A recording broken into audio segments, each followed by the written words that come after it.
Olá, meus irmãos da Igreja Adventista do Sétimo Dia aí de Rosa Meireles, no Espírito Santo. Olá, você aí do grupo Geração Eleita. Eu quero agradecer primeiramente o convite do meu querido irmão Obadias Diogo para estar aqui com vocês, mesmo que de forma virtual, dando o meu testemunho da importância da oração na minha vida. Eu gostaria de agradecer muito a Deus por essa oportunidade e quero chamar para vocês agora o vídeo que rodou aí no programa Identidade Geral. Eu compactei aqui os melhores momentos para que vocês possam entender um pouco do meu testemunho. Ok? Vamos ao vídeo. A gente conversa com muita gente que, de repente, sofreu um acidente e quase morreu. E esse é o seu caso, mas eu iria até um pouco além, né? Muitas pessoas realmente te consideraram morto.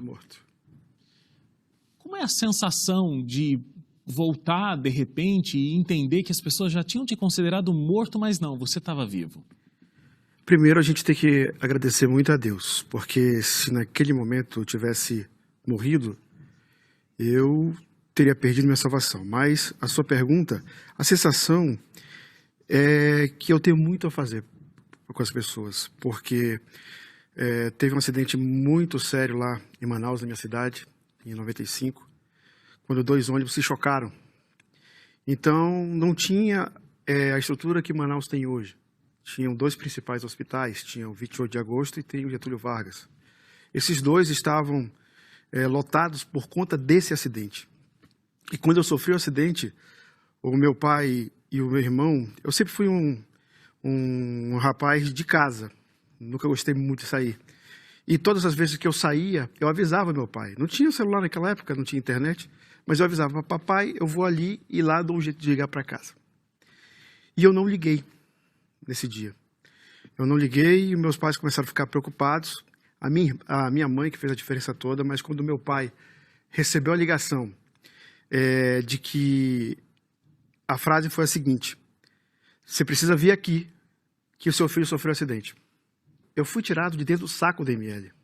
Tinham 2 sacos do ML lá no Getúlio Vargas. De tão lotado que estava, eu estava na maca, nos corredores. Meu pai já tinha ido com meu irmão lá e não tinha me reconhecido. E quando ele se sentou na escadaria do Getúlio Vargas, do antigo Getúlio Vargas, eu falo de anjos no livro, e o primeiro anjo apareceu, e foi um médico plantonista. Ele já estava saindo, estava 48 horas de plantão. Ele parou o carro, desceu do carro, vendo o desespero do meu pai, bateu no ombro dele. Por que você está chorando tanto? Ele falou, porque eu não encontro meu filho. Aí o médico percebeu que tinham 2 pessoas que ainda não tinham sido identificadas. E o médico foi lá. E quando vira o saco preto do IML, eu tive a sorte e a bênção de uma enfermeira lá dizer, esse aí não está morto. A partir daí a história acontece. A mostra. Eu tive...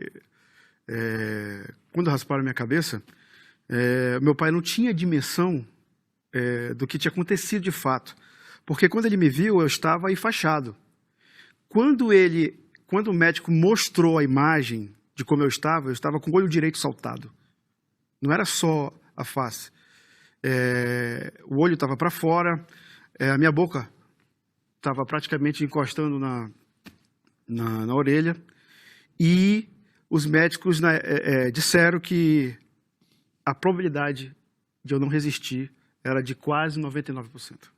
Eu até queria pedir para vocês chegarem um pouco mais perto aí do Alessandro, mostrar um pouquinho mais de perto o rosto dele, porque quem está em casa está curioso, né? Porque, olha, tudo que eu relatei não tem... Se eu não soubesse da tua história, Alessandro, e a gente se encontrasse, eu jamais imaginaria que você tinha passado por todos esses problemas. Você não tem nenhuma cicatriz que eu consigo ver dessa distância aqui. E, de fato, foi um acidente para ficar meses numa cama, sem andar e sem me mexer. Agora, você não lembra do acidente. Não. Queria te perguntar o seguinte, qual é a tua última memória antes do acidente e a tua primeira memória depois do acidente? A minha última memória foi a minha mãe dizendo, vá no seu carro. Porque eu estava indo para um evento. Vá no seu carro. E a minha primeira memória depois que eu acordei, foi uma tia que infelizmente já não está mais com a gente, dizendo, você está vivo. E você deve ter acordado assustadíssimo, porque né, não tem o registro de que alguma coisa aconteceu na memória, por conta da amnésia, né, uma das consequências do acidente naquele momento, e aí você simplesmente acorda no hospital, numa situação tão séria, né, como a sua. Deve ser assustador acordar e ver a situação em que você está. Na verdade, quando eu abri os olhos,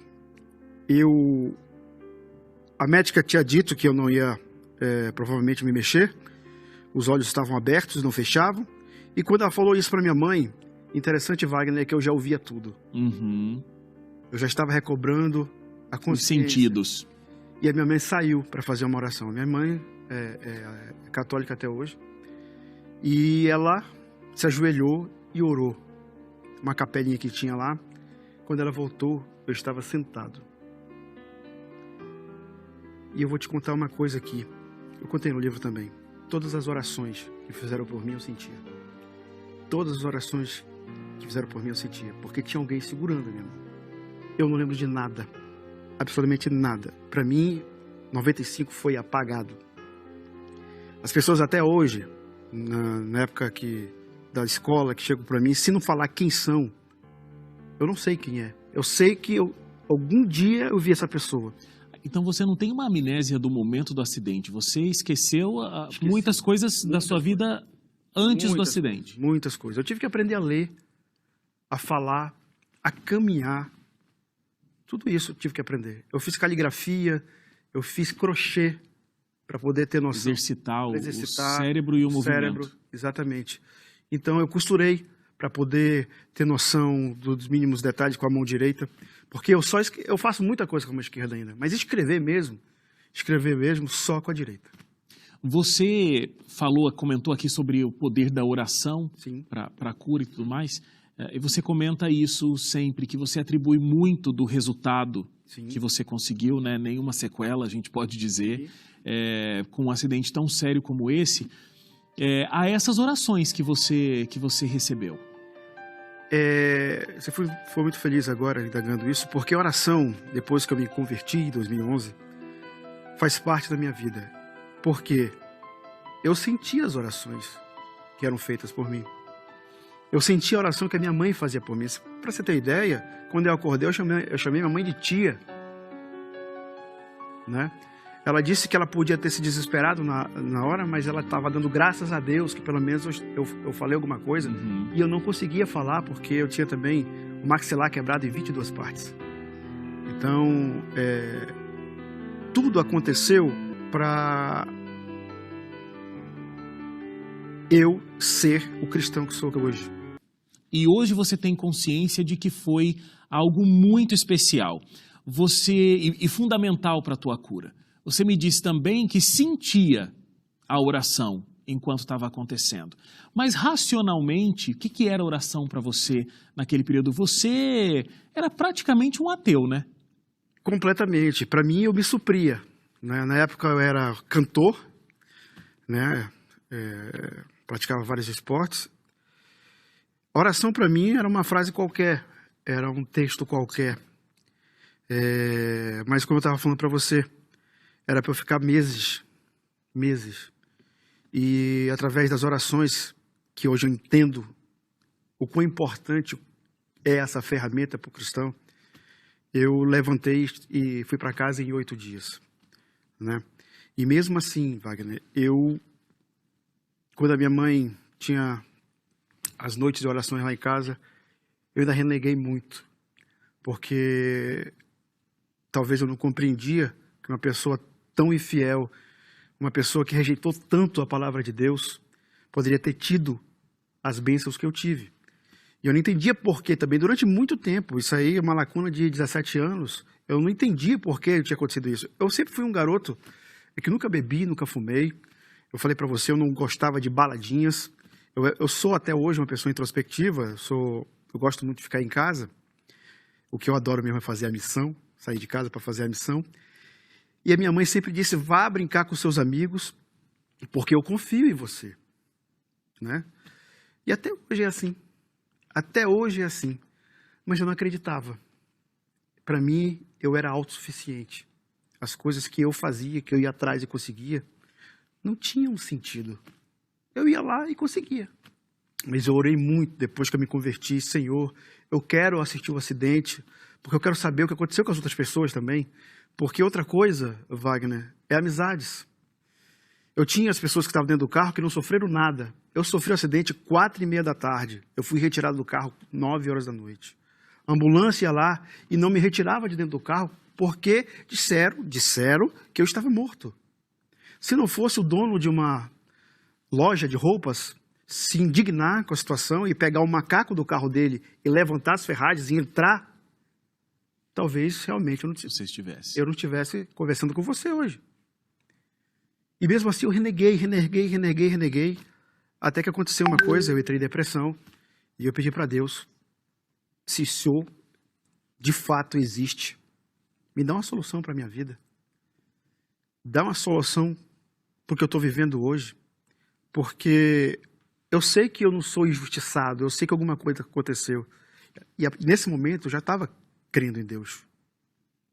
Eu já sabia que alguma coisa teria que acontecer para que eu voltasse para Jesus. Porque até 13 anos de idade, eu era um católico fervoroso. Eu li a Bíblia duas vezes até os 13 anos de idade. E desviei por conta dos testemunhos que eu tinha em casa. E falando aí para o teu público, principalmente os jovens, quanto às companhias, até hoje, eu não vi mais as pessoas que estavam dentro do carro comigo. Elas, do jeito que saíram, foram embora da minha vida. Uhum. O que ficou foi meu pai, minha mãe e meus irmãos. Até hoje. Eu digo que eu tenho uma sequela. A principal sequela, a sequela do bem, é que tudo que eu faço, todos os sonhos que eu realizo, são meus. Mas todas as pessoas estão inclusas nele. Me conta, Alessandro, como é que você chegou na igreja?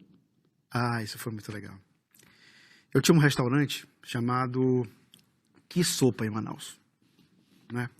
E eu estava namorando uma moça adventista. Ela estava afastada da igreja. Mas o pai dela era adventista, inclusive tesoureiro de uma igreja. Ele ia comer lá comigo e me presenteou com uma Bíblia. Eu, como todo mundo faz, todo mundo que não conhece, peguei a Bíblia, coloquei no altar, abri no Salmo 91 e deixei lá. Mas sabe que eu entrava toda vez, olhava para aquela Bíblia e me incomodava, né? Eu ia lá, tirava poeira e me incomodava. Eu falei, mas eu gostava de ler a Bíblia. Aí eu parei para pensar assim, voltei a ler a Bíblia e disse para ela, você é adventista, né? De berço. Ela disse que sim. Nós vamos ter que casar. Ela disse, eu só vou casar se você fazer estudo bíblico. Eu falei, é para ontem. 1º, 2º, 3º, 4º, 5º, 6º, 7º. No 7º dia de lição. Todos os dias, estudando, fazendo estudo bíblico, eu disse, eu não tenho mais dúvida nenhuma. Quando eu estava deitado naquela maca, a pessoa que segurou o meu braço foi Jesus Cristo. Eu já tinha andado por outras igrejas, mas eu nunca vi a verdade bíblica que tem na nossa igreja, na igreja adventista. E eu não estou puxando sardinha, não. Todo mundo sabe disso. Todo mundo que me encontra diz que se um dia eu virar evangélico, eu vou para a tua igreja.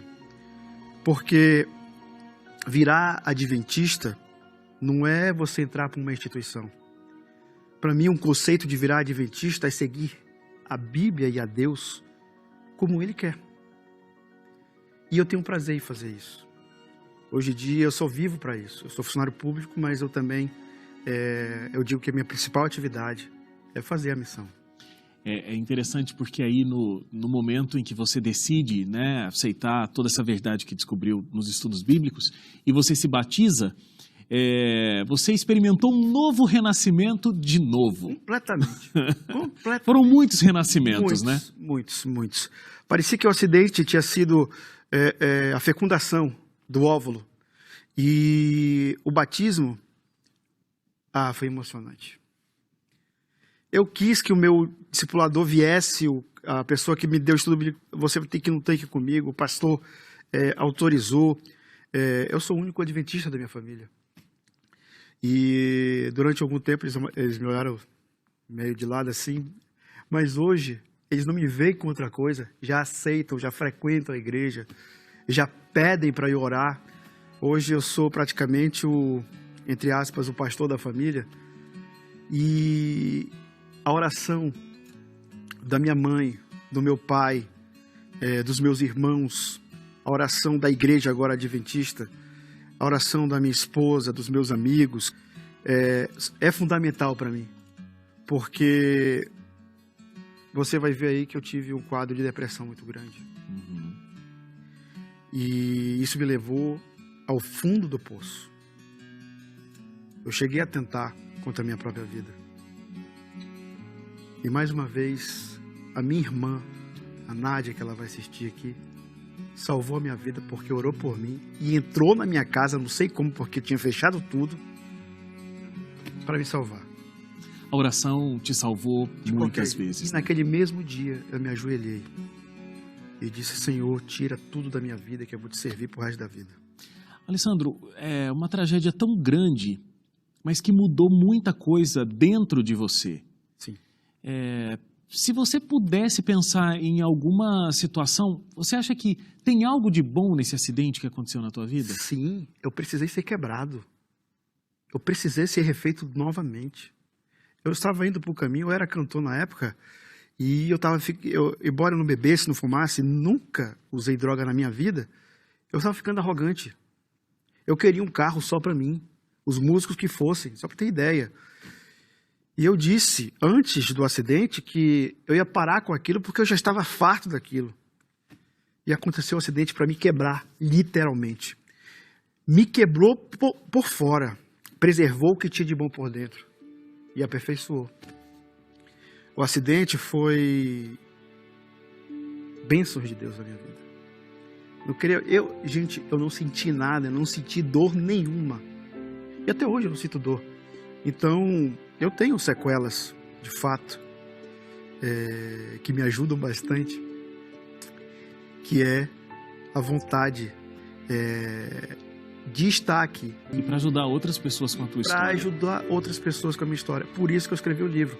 Toda vez que eu ia pregar um texto, aí vinha um cara lá e dizia assim: e o teu testemunho? O detalhe que não está no meu livro, que veio depois, eu estava pregando numa outra denominação, era um culto ecumênico, eu contei essa história. Eu disse: eu nunca vi essa enfermeira na minha vida. Ela, do meio, a moça chegou: eu sou enfermeira do livro. Eu sou enfermeira do livro. E você contou tudo que aconteceu lá. Então Deus aparece na vida das pessoas dessa forma, através de outras pessoas, através dos nossos amigos, através da nossa família. Com certeza. E apareceu para mim através de um acidente que quase me matou.